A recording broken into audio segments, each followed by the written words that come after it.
досым, бүгін сіздермен бірге сандарды жазып, оларды дұрыс айтып үйренетін боламыз. Сандарды не үшін білуіміз керек? Тек есеп шығару үшін емес, табиғатты тану үшін де сандар керек.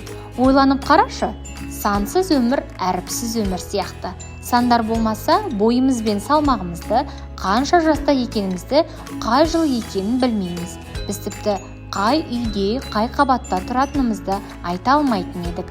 Сандарсыз өмірді елестету мүмкін емес. Өйткені олар бізге күнделікті өмірде қажет. Жалпы сандар бір таңбалы, екі таңбалы, үш таңбалы және көп таңбалы болады. Егер бір ғана цифрдан тұрса, оны бір таңбалы сан дейді. Досым, сандардың жазылуына, айтылуына мән бер.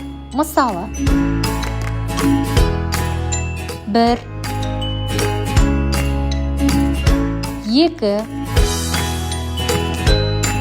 3,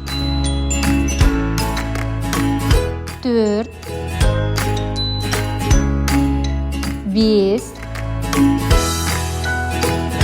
6, 7, 8, 9. Ең кіші бір таңбалы сан 1, ең үлкен бір таңбалы сан 9. Ал егер екі цифрдан тұрса, ол екі таңбалы сан. Мәселен, 10, 99. Ең кіші екі таңбалы сан 10. Ең үлкен екі таңбалы сан 99. 3 цифрдан тұратын сандарды 3 таңбалы дейді. Мысалы, 100,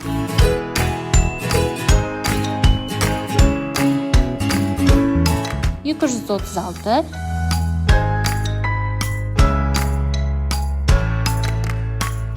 584 және тағы да басқа.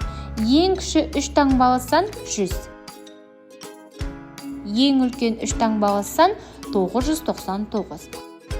Ал бұдан көп цифры бар сандарды көп таңбалы сандар деп атаймыз. Мысалы, 1000,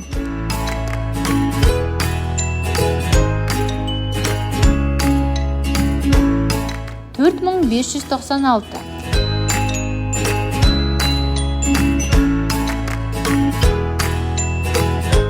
1 миллион.